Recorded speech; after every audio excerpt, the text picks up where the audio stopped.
we're here together today to talk about creating a path to female leadership. So I'm very excited to see you and to have this talk. Me too. Let's figure out how we did that. All right. So maybe we can do a quick intro. I'm Kate Balingit. I'm the SVP of Sales and Business Development here at Nexar. And I'm Reut Vilek, and I'm an engineering team lead and execution manager at Nexa. So I hail from Los Angeles originally. I've been here in Israel for about 2 years. I studied philosophy at UCLA, so I'm a big fan of first principles. I've been at Nexar for about 1.5 years, and prior to Nexar, I spent almost a decade at Google in the global business organization, and then the last 2 years I was at Waze doing business strategy, so came to Israel quite a bit. I have 2 toddlers at home, 2 dogs at home, a lot of balagan, as you would say. I'm loving Israel and loving my journey here at Nexar. All right, so I think the easiest way to understand Nexar is our founders. So they were both fellows at Yahoo working on image search. And as they're trying to figure out how to find, cats online, they thought it would be more interesting to do image search in the real world. So could they create enough imagery and compress, really fast neural networks on the edge to actually digitize the physical domain in real time, and then allow people to search, objects and roadside situations of interest and receive alerts. So it's a pretty ambitious vision. But I think the timing was right, more ubiquitous connectivity, more powerful chipsets and smartphones. And so Nexar really developed a pretty unique system for moving workloads between the edge and the cloud and bringing this really ambitious vision to life. And it's people like Reut who've actually helped pull it off. So I'll turn it over to you and explain how you actually did it. So we are going to talk about the engineering of saving lives. I'm going to start with my previous job, where I was not serving humans, but routers. Then I'm going to move forward to talk about immediate alerts and the engineering of immediate alerts and what they require from us. We are then going to talk about the transition to a peace of mind and how immediate alerts are actually one side of it, but they are not exactly reaching the goal alone. And finally, I want to take you through some takeaways from that journey, from routers to humans to holistic peace of mind for the users. So I'm going to start with introducing myself as well. We're going to discuss my engineering career in just a few seconds, but before that, I am a researcher at heart. Actually, give me hard problems, I will be thrilled and happy. I might not solve them though, but I will be happy. I'm very emotional about data. I'm a fan of people, a servant of dogs. I am an amateur poet. How embarrassing. Can't believe I wrote this here, but it's here. And I'm also a really good binger and carb eater, AKA BNC. So as a junior engineer, and this is frankly how I look like, I've been in this business for a long, long time.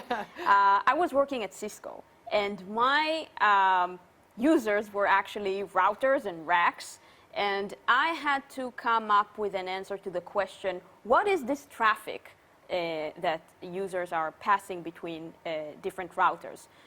So the question was basically, what quality of service do we give to that bulk of packets going through the internet, depending on what they are. And sometimes this is a very challenging work to do, but basically you provide this answer to the router, and the router gets all kinds of decisions that help this traffic move forward in the fast lane or in the slower lane, depending on what that traffic was. Then the transition to Nexa was very overwhelming, because not only were my users not routers with zero interface or any way to know what you did. You just committed code and then the router took it and that's it. No, I'm kidding. We were very professional at Cisco. But here at Nexar, you actually constantly dealing with humans, and these humans are at a very critical time in their lives when they drive, and you should be there, protect them, and make sure that you give them everything they need during a ride, and even after, and before. And what are those things? Basically, for our users, we have Nexa-ready dash cams that they place in their car. We have a smart application that accompanies that. So the users drive with our cameras, basically can retrieve any video they need from their ride. If something happens, you always have this evidence of whatever it was, and you can be very calm about that. Also, while you drive with Nexa, we give you real-time alerts, safety alerts, and other insights from the road ahead of you that help you ride better, safer, and calmer. Some of these alerts are going to be a bit more difficult to generate than the others. So let's start with the hard part of the immediate alerts. All the alerts that we support is divided into two, as I said. If this is a threat, like you can see in the video behind me, of a potential forward collision, then we need to alert the user as soon as possible that they are about to basically collide in the vehicle in front of them. We have to be absolutely positive and sure that this is the case before we issue this alert. So we have to be very accurate, and also we cannot miss anything. So we have to be very, very inclusive in the alerts that we issue. So this is one type of alerts. The other sorts of alerts that we can issue are alerts that are not necessarily immediate. Like, for example, let's say that we detected a construction zone. Let's say you drove somewhere and then we got a footage from your camera. We analyzed it on the mobile device with our AI, and we figured out that what we're seeing right now is a construction zone ahead of us. Because we detected all those little cones and this construction zone walkers, we actually have models that can identify those things. You actually see it right now, so you have nothing to do with this information. We gather this information, we process it in the cloud. We take an aggregated approach here because we need to see more and more drivers meeting that construction zone, verifying that it's there and localizing it exactly in space before we can say there's a construction zone here, and then the next driver that will drive in this area will get this alert after it's been verified and localized. And of course ahead of time, so they can decide if they want to maybe bypass that blocked lane or intense construction area. Mm-hmm.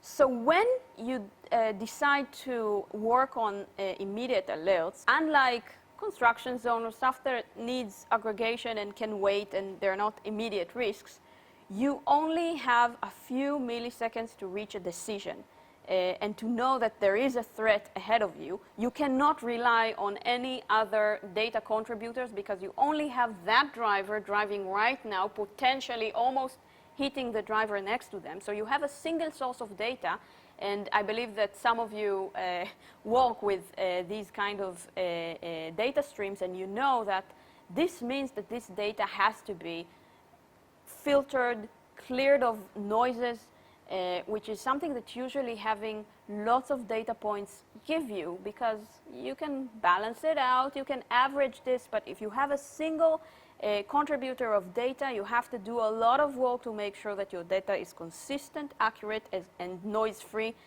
as much as possible. So there's a lot of smoothing to do there. You also have to be super reliable with immediate alerts because usually you serve events that are very intense, real-time. You don't want to be just a false positive white noise for your users. You want them to rely on you and trust you once you say that something is happening. It's also important to understand that immediate alerts also usually involve a huge amount of parameters. So you have to take into account so many different variables that, again, you cannot average because you have this one user driving right now, so their camera can be placed in weird angles, or sometimes they can maybe have something in their setup that actually bothers you completely and creates really different environment setups. So you have to take that into account. And finally, immediate alerts usually require users' action. It's like not completely autonomous. I mean, we're not driving for the user, but we are having a call for action, and that is scary. That is really scary, indicating to anyone you should stop because you're about to hit something. Wow, Reut, those are a lot of variables to consider. How do you prioritize? How do you pull something like that off? Well, basically, you need to take all the data that you have. So our input data comprise of two main assets, which is the vision that we get from the camera and the signals that we process, either from the camera or from the phone, or both of them, depending on the exact hardware.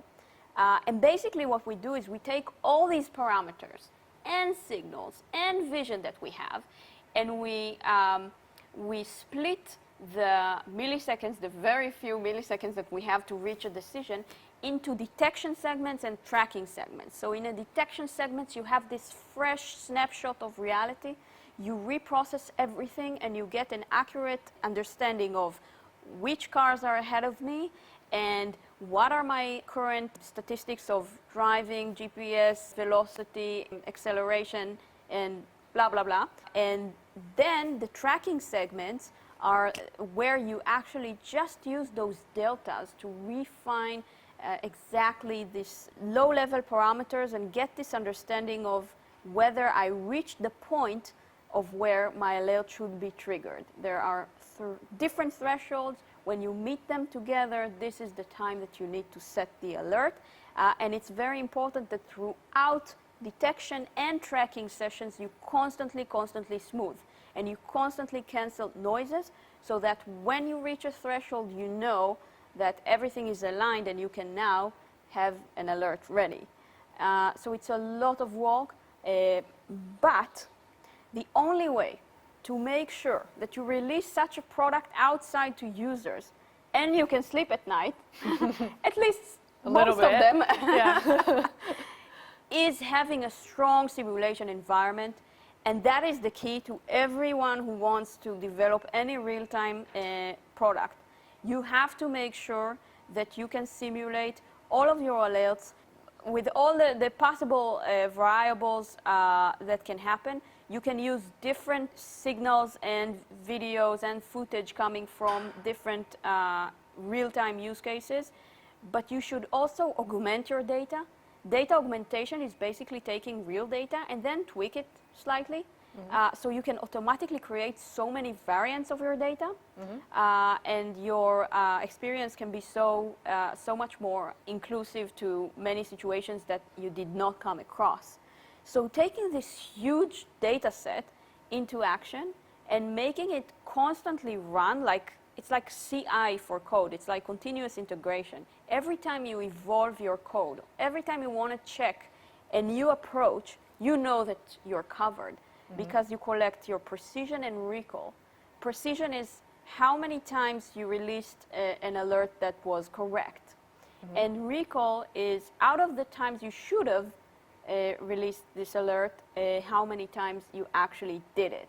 So it's really, really easy to stick to a high precision level when you don't always react. You only react when you're absolutely sure. But then you miss out a lot of interesting cases, a lot of cases where you could actually impact the user. So the trade-off here is constantly knowing how to balance the two. You know? And this is what a simulation set does for you. It has to be annotated, meaning you have to have some way to evaluate when the alert actually should have been issued. So you could use manual annotators, you could use all kinds of self-learning models that actually train themselves to set that point in time where an alert should have been triggered by backtracking from a collision. No matter how you do it, you have to have that point in time where an alert should have been triggered on your data set. And that way you can evaluate any possible combination of logic that you want and make sure that you never break it. Before you release anything to a user, you actually know how your performance is like. But then we basically started thinking about the type of alerts that we are issuing to users. Like the event of almost colliding into another car is not always that frequent, and also when it happens, sometimes making the user react can be slightly overwhelming for some users. You want to get to a situation where you can prevent those cases from happening. And you can prevent those cases from happening when you have a calm driver that is focused, and you can avoid this altogether. They look at the road, they don't have to hard brake. You know, sometimes you can't avoid it. But we found that in many cases, providing an alert that is slightly less immediate, and maybe it's just about the dynamic features of the road that prepare us to the unknown, because we gather so much of unknown moments while we drive, right? What is the traffic light state? Someone is crossing the road. We get into a traffic jam and we weren't prepared for it. So many unknowns that it just keeps aggregating tension in us. And the less tense we are, the less likely it is that we get into risky situations. So that is what we wanted to tackle. That makes a ton of sense. I mean, I've read about what a heavy cognitive task driving is. It's just like you're performing something like 2,000 micro tasks every second that you drive. So finding any way to make it a little less taxing on the user seems really important. And it seems like Nexar is in a great position to do that because we have a lot of eyes on the road, right? A huge network of users that could be talking to each other about what lies on the road ahead. Exactly. And basically reaching to that point where you can actually release such an alert to users. When I say such an alert, I mean insights from the road that happened a few minutes ago that a few of our drivers saw. Is actually possible because we have this network of drivers driving together, so they can really educate each other on what's going on. Engineering of such events is really, really different because now you have many sources of data contributing to that insight. So we have a few drivers driving. Let's take the traffic light counter case study. This is an alert, by the way, that tells you as a driver when the traffic light is going to transition from red to green.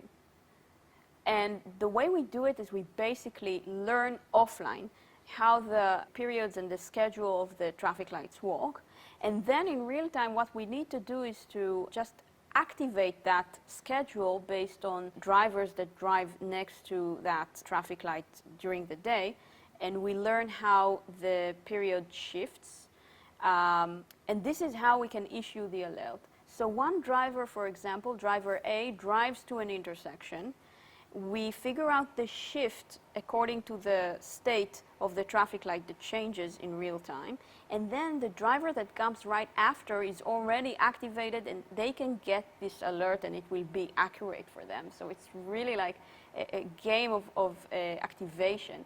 And this alert, unlike the previous alert that we talked about, this one is all about calming you down, telling you how much time you're going to wait in that red light. Sometimes it's so frustrating because you just don't know. You don't have to get a beep behind you to move, and no one gets upset around you because you just start going when you can. So it's like a holistic peace of mind kind of karma going between the drivers that are both Nexar drivers, but also the drivers around them. That sounds like the kind of world that I want to drive in. Exactly. Well, there is a lot more to this journey. We also developed an experience of live navigation with fresh frames and insights from the road ahead of you, accompanied with videos and frames to better prepare you to your drive in a way that you can really understand what's coming. I think that all of this journey that we've gone through kind of sits on two main principles that I gathered from this. The first one is how important it is to adapt your pipeline to the specific available data. When you have lots of data available, then you can play that game of aggregating and averaging and doing all those manipulations on the data that gives you actually the noise reduction and the smoothing that you need. And it's really different from relying on a single source and reacting to an immediate threat. And it requires different simulation sets. And basically, it requires you to ask yourself the questions of what data I can rely on, how do I buffer the false positives, what is my feedback loop? We can actually track if the alerts that we give make real difference in real life, and how users react to it. Do they heartbreak? Do they actually calm while they drive more than they used to? So that is a very important input to our loop. And you want to have a timeless effort. You want to be able for your walk to walk endlessly and only keep improving it, but never having to wake up at the middle of the night worrying about anything. And this is how we do it. And the other takeaway that I have from all of this is basically that the message matters. All the people that work here in Nexar are so empowered by the fact that they can actually contribute to making people's lives better and potentially even saving their lives. But it doesn't have to be such a dramatic goal. You just need to know that you did something good for a person, because a good experience or a happy user is also a happy driver, right? And I think that no matter what you do and no matter what is the product that you are developing, you have to make sure that the people that work on it understand the value that they bring to the lives of whoever it is that uses this. It's super important, and it makes us never compromise on the end result. And all those drivers that drive around, they actually gather huge amount of data that we can learn so much from and get so many insights and then let you sell it. All right.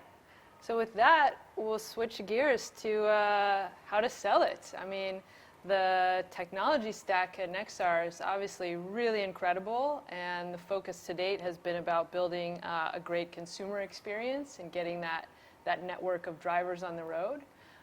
When I first started at Nexar about a year and a half ago, the question was, how do we take this technology and really kind of commercialize it and create a platform and more of an enterprise solution, so that we aren't just selling our own cameras, but we're working with third-party hardware partners who can also distribute our software, and that we're making the data and insights that come from this really rich asset that you described available to even more customers, people like smart cities or businesses who could also benefit from all these insights on the road.